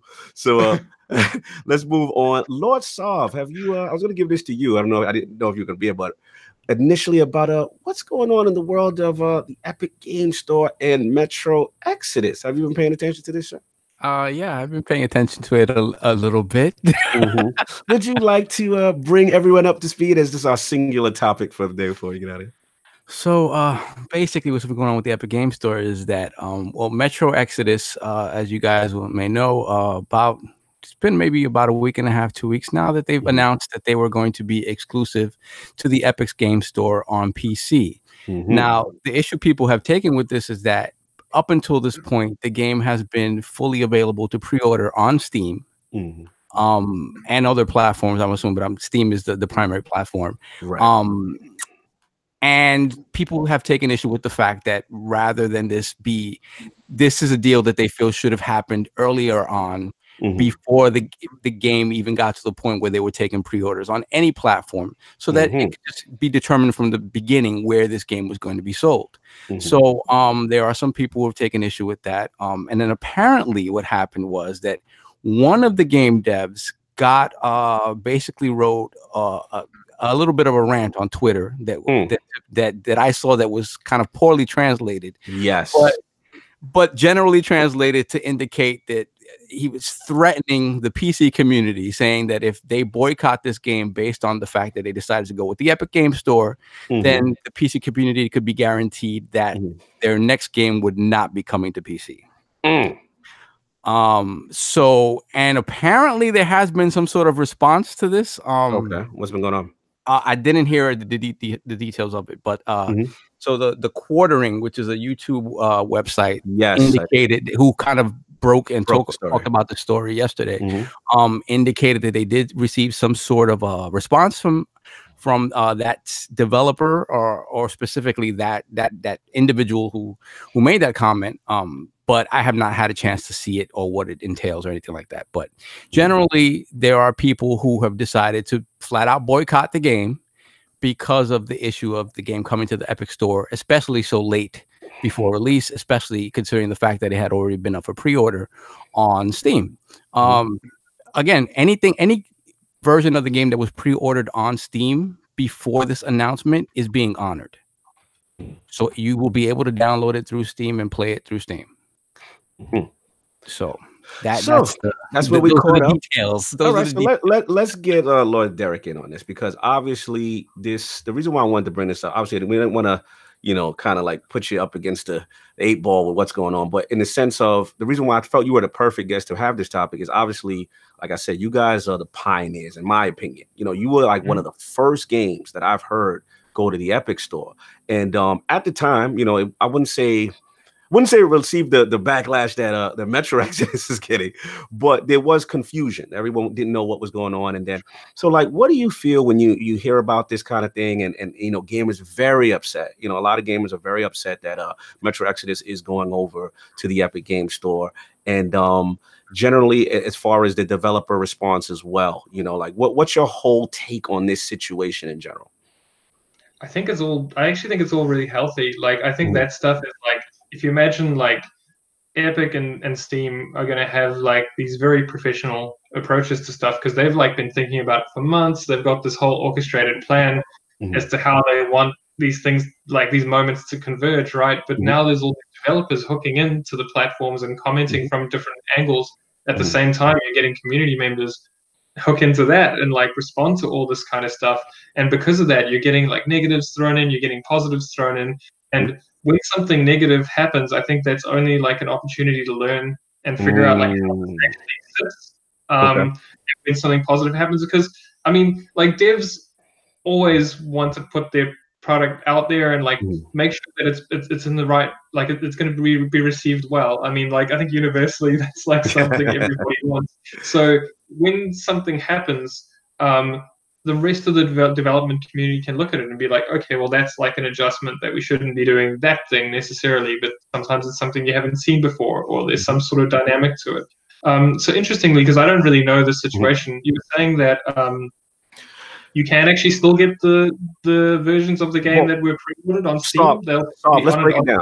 Yeah, let's break it down. So the people who pre-ordered the game initially on Steam, that's being honored, correct, Solve and Addict? Every pre-order on Steam that went in before this deal was announced is being honored. Okay. So as of now, what is it, about 2 weeks before release or whatever it's been, now the deal has come to light as far as it being exclusive to the Epic Store. Right. And the backlash, again, we just want to clarify, is just that people are upset that this is most likely an exclusive to the Epic Store for about 1 year, correct, PD? You're right. It's a 1 year exclusivity deal. Okay, so it's a 1 year. So as of right now, if you want Metro Exodus, you have to get it through the Epic Store, unless you pre-ordered already on Steam, which would then be honored. Right. Okay. So that's where we are currently right now. And then up until that point, Lord Derek, there's been a lot of backlash. What's happened is games like the prior Metro games have been kind of review bombed on Steam. A lot of fans have lashed out in reference to the practice. They don't like it being exclusive. Their other issue is that the Epic Game Store, they feel, is not as feature rich. Now, they feel that the Steam platform is the better platform as far as features, and that Epic shouldn't be doing this unless their store is up to to the same level. So that what do you say to that and that argument, of gamers being upset? I think it's kind of like a chicken and egg kind of thing, or like you don't get the games in there. Is the platform ever going to mature if you don't have like the need or the people criticizing the platform or asking for what they want? Is the platform ever going to mature? And like Epic have the resources to do this thing. Like if anybody in the world right now has the resources to do it, I think it's Epic. I think there's going to be a teething period. I mean, even just from like looking at a dev who is now like just taking this one scenario where like they plan to go onto Steam and now there's a flip and they're not on Steam. They're going to, which is, you know, similar to us where we didn't know we were going to go on the Epic platform until like fairly close to launch. Yeah, fairly close. That was kind of similar to your situation. Exactly. Yep. Yeah. And I think the issue is though, like people can't really orchestrate, hey, we plan to go on the Epic store. Like no one knew that 2 years ago. Nobody.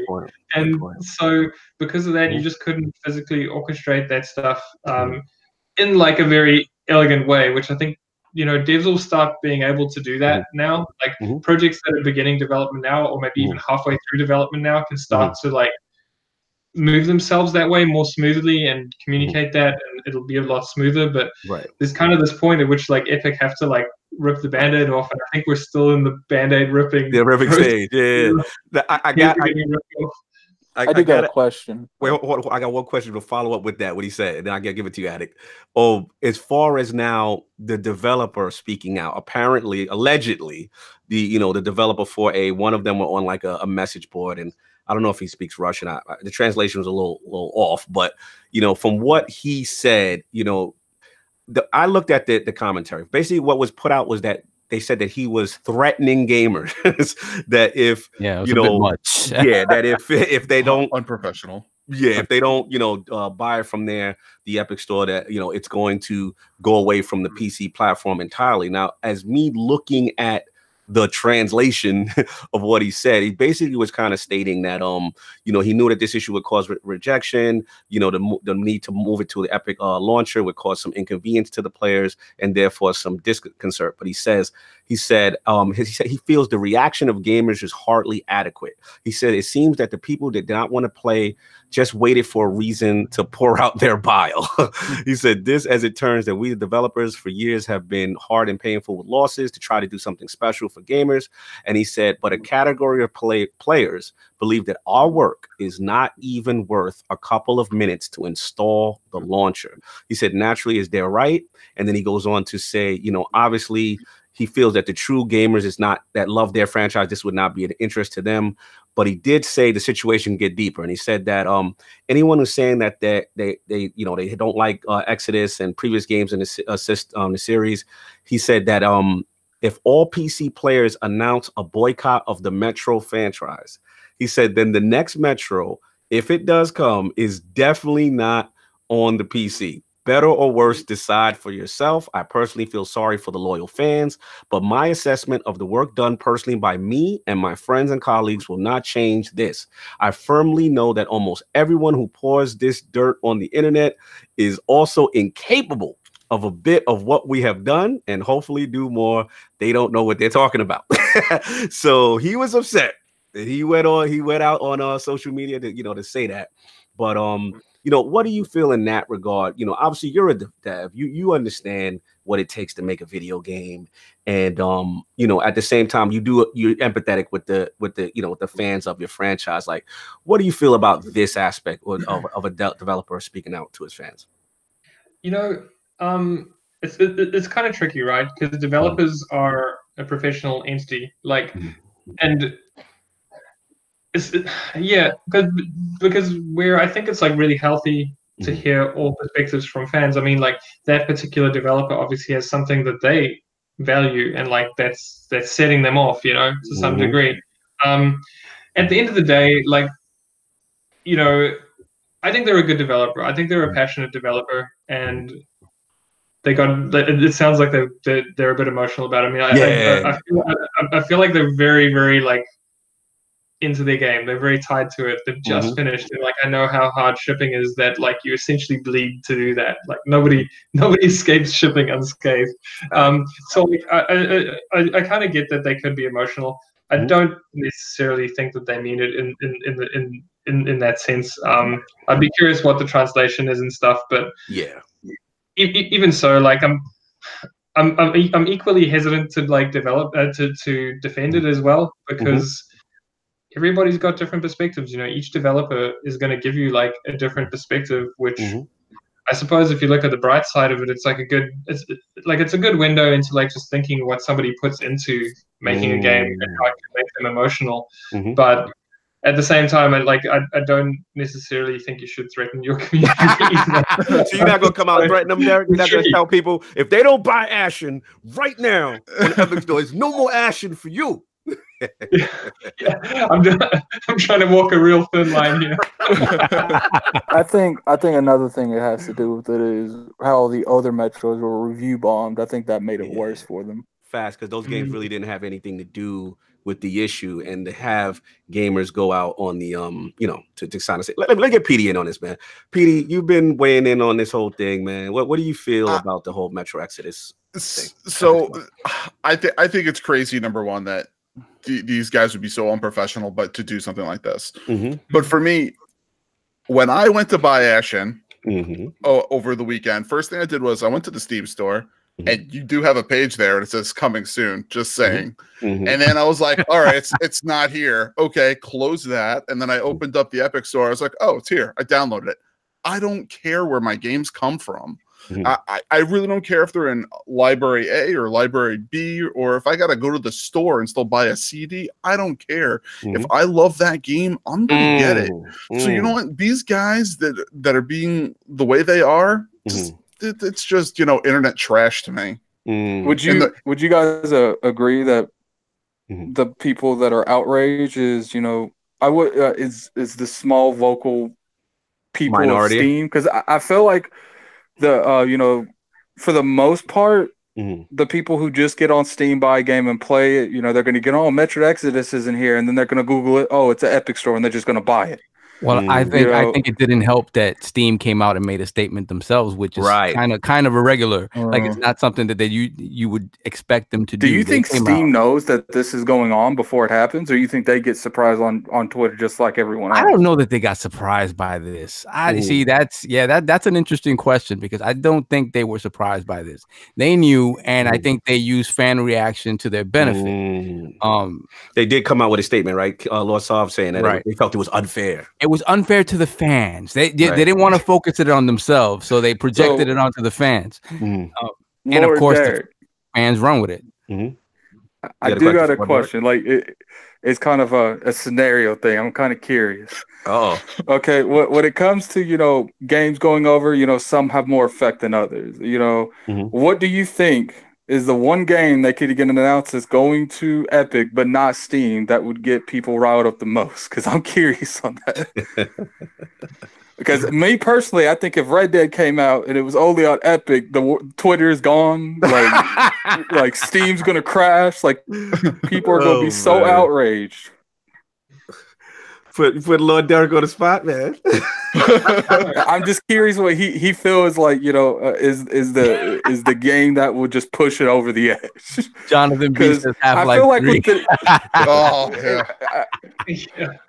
that would be weird. Like, I feel like the Division wasn't I feel like the Division wasn't as bad as this one. Like, it feels like when people, okay, the Division's going over there, okay. But the moment that Metro Exodus got announced, it just felt like the Twitter blew up. Yeah, it went crazy. Division's got a following, man. They're not going to get all angry and pissy. I do feel like that for the most part, it is only the minority. Like, if you're a fan, like people have been following Ashen forever. They're like, oh, you got to go to Epic, and I do think since it was an original title and it was your guys' first game, I think you got under that those flames a little bit, and because if you was like.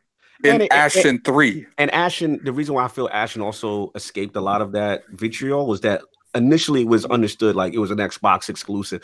I think it was more so looked as a console game first, and we knew it was coming to PC.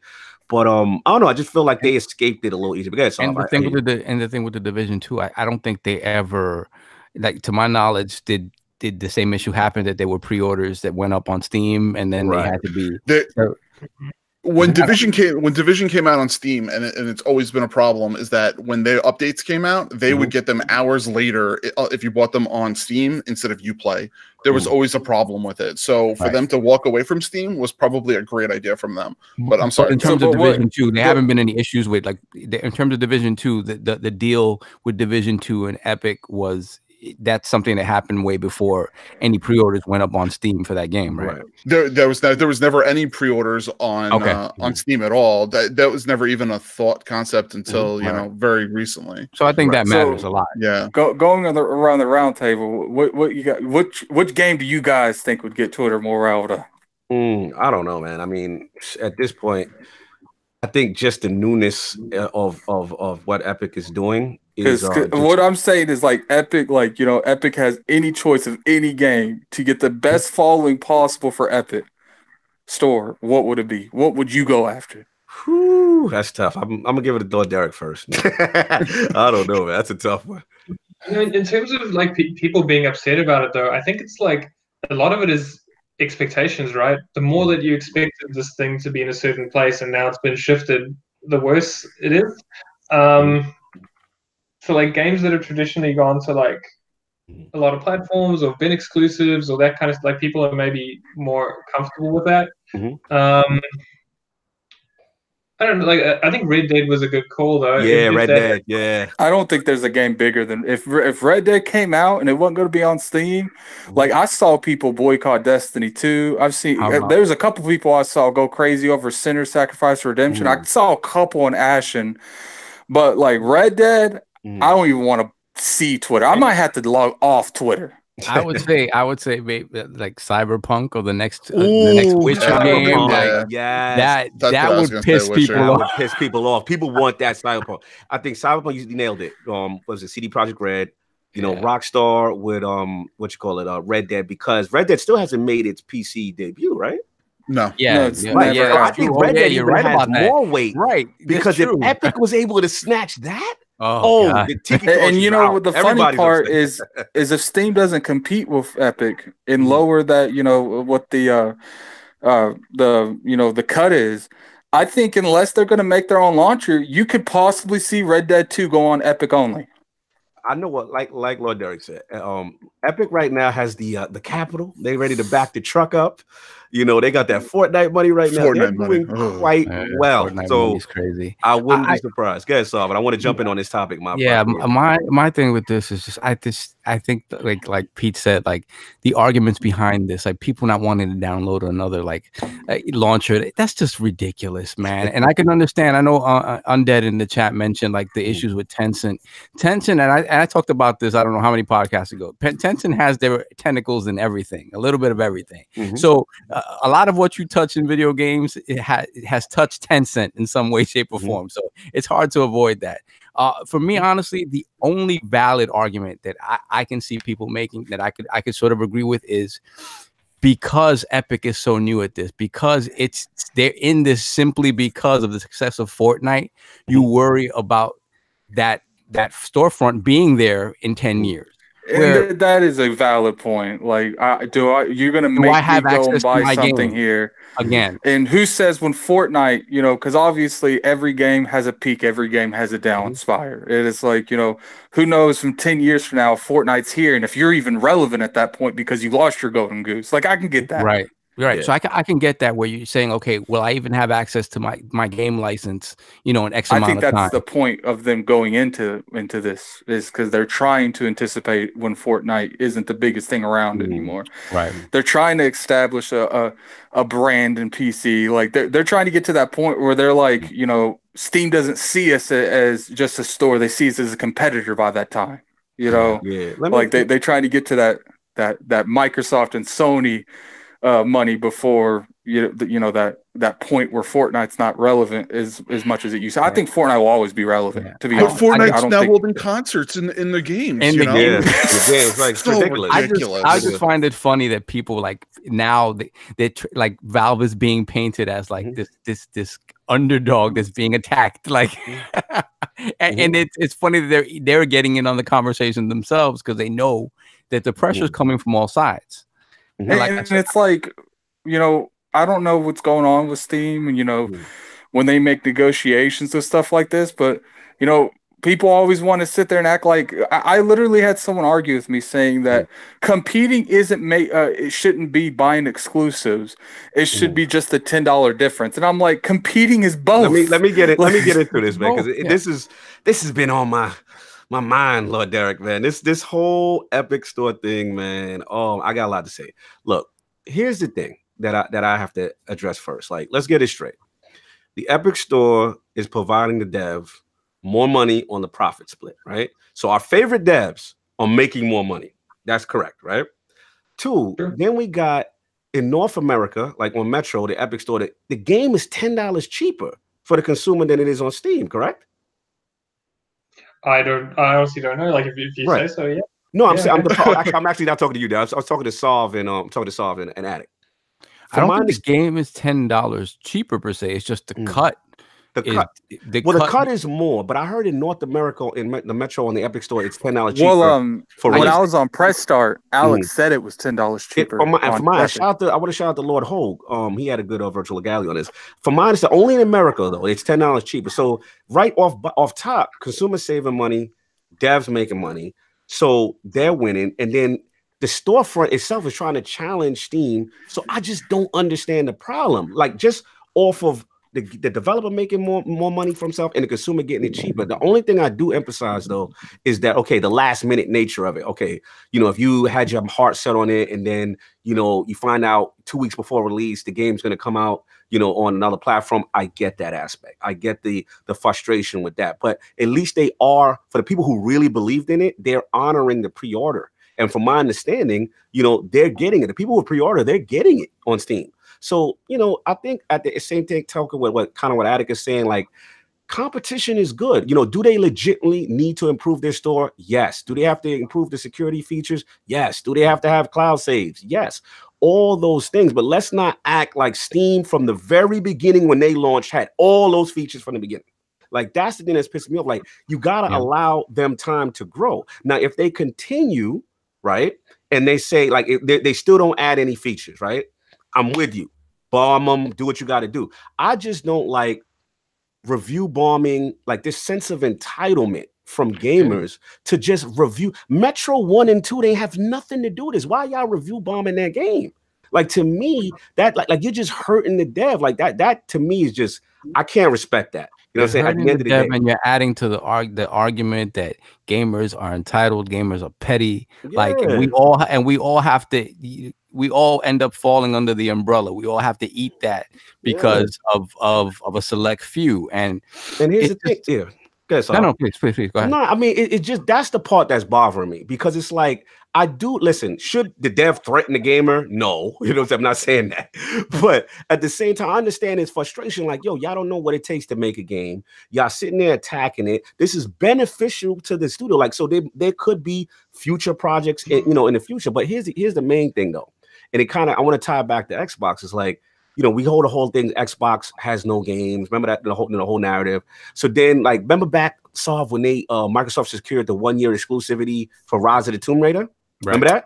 Remember the Tiki Torches was out. The Tiki Torches were out, and when that game came out on PlayStation, it kind of bombed. But here's the thing, though. Can I interrupt for real quick? I definitely apologize. I gotta go. That's cool. But I appreciate Lord Derek for coming by. I'm at work and I've delayed the working long enough. It was a pleasure talking to you.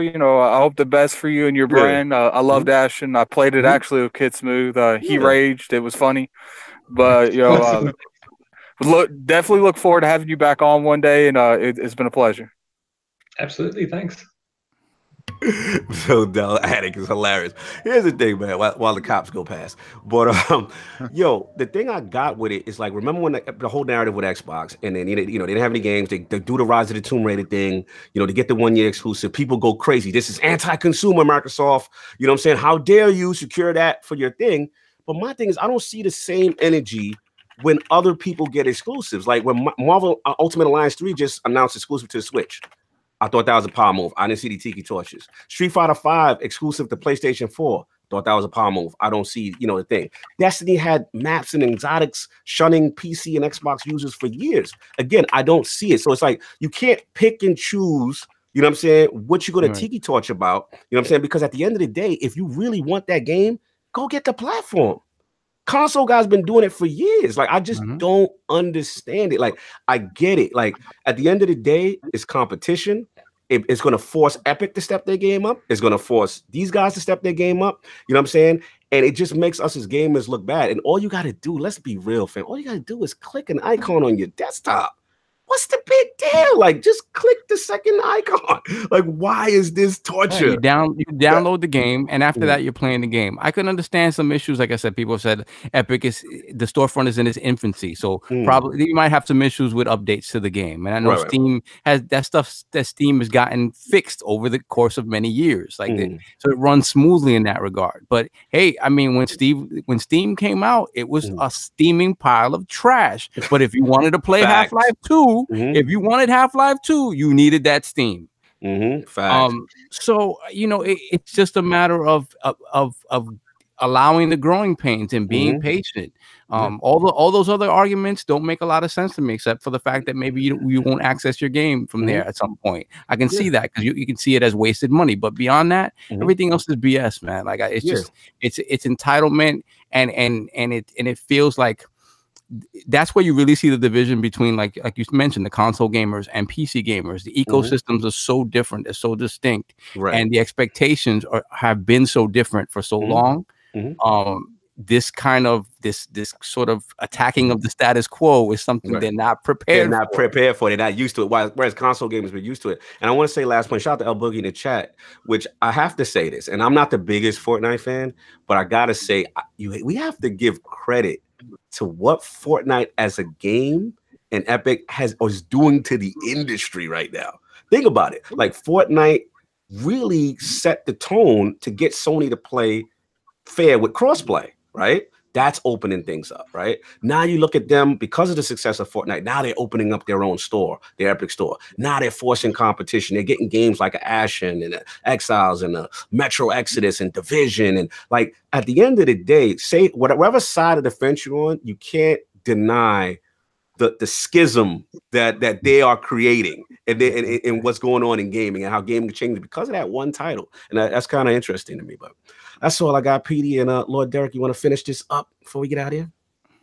Sure. I mean, like, I can say one more thing about that. I suppose if you imagine, like, who would be the best company right now in the world to do a Steam competitor? Like, Epic have integrity. They have the resources to do it. They're dead serious about it. Like, they're pushing really hard to do it, and they've got like full focus on it.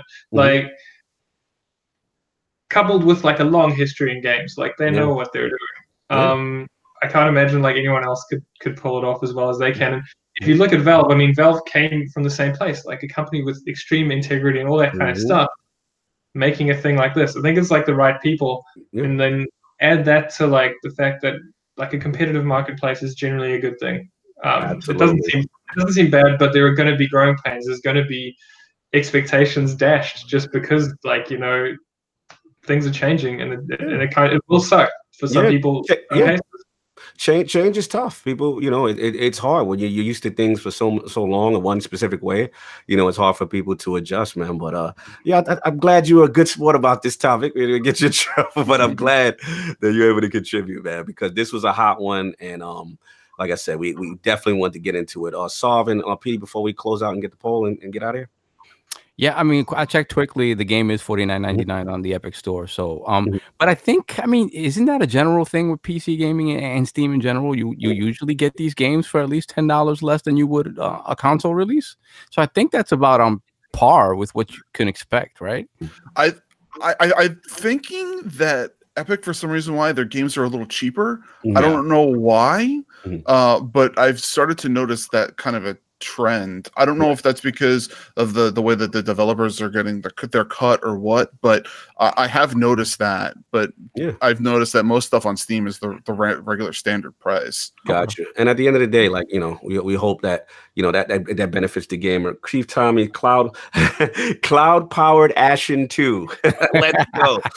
You get these protected water. Oh my God, they're waiting for Ashen 2, Lord. Man. They can't wait, man. Let's get this poll and get out of here, man. All right, new ILP poll this week in regards to the recent controversy regarding Metro Exodus, move from Steam and now to the Epic storefront.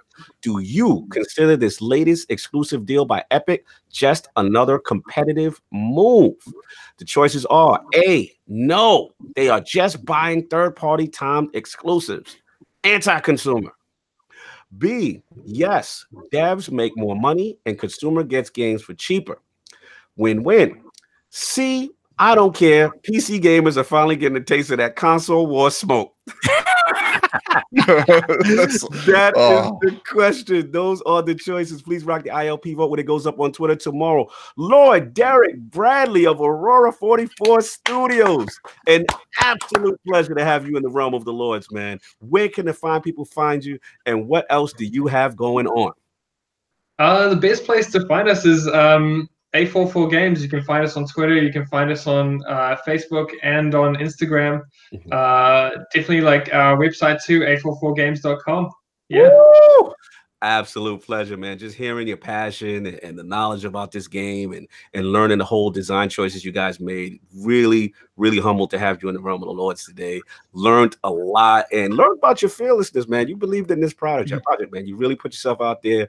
You did it. You left Peter Jackson. You went on your own and you created the Souls series that everyone loves, that cooperative aspect. And we cannot wait to see an Ashen 2 or anything else you guys are cooking up. Great studio. And it was a pleasure to meet you back at PAX, man. Good to hopefully run into you again, hopefully at E3 or one of the next events. Yeah, absolutely. Really good to see you again. It's been a pleasure catching up with all you guys. Likewise. Lord Attic and Lord King had to go. I know Lord Attic had to work and Lord King had an emergency. He'll be back next week. Lord Sovereign, where can the fine people find you? What you got going on, man? First of all, shout out to Lord Derek for coming through. Really appreciate it. I absolutely love the fact that you're passionate about this project and you chose passion over money.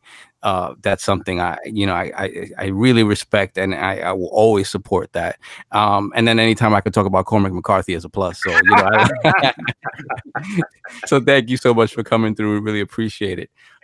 Big shout out to Lord PD too for coming through and holding us down. I got you guys. And you guys can find me on Twitter, Lord Sob ILP, and BX Sovereign on PSN and Xbox Live. No doubt. Lord Petey with the outstanding stand-in holding us down today. Much appreciated. Where can they find you? What you got going on, man? So got a bunch of stuff going on. So you know me, it's Snaldo. In most of all of my types of social media. I am, policing the Discord on a regular basis. Discord police. So you know me, Division 2 beta is supposedly coming out this week. I am going to be on it nonstop. I am going to be playing Division literally all week. And as most of my community knows from Twitch, February is a fundraising month for myself. So all the proceeds I get from subs, donations, and everything like that goes straight to multiple different types of fundraising type places. For instance, this time I'm going to be putting all the money towards the LA guinea pig rescue. So if you guys stop by, donate some money for those guys, we'll be giving that over. Nice, man. Absolute pleasure, man. And yeah, LordCognito here, man. Again, thanks for everyone for sticking around. No, it's Super Bowl Sunday. We'll get you guys out of here. And yeah, absolute pleasure, Lord Derek, just to hear the stories once again.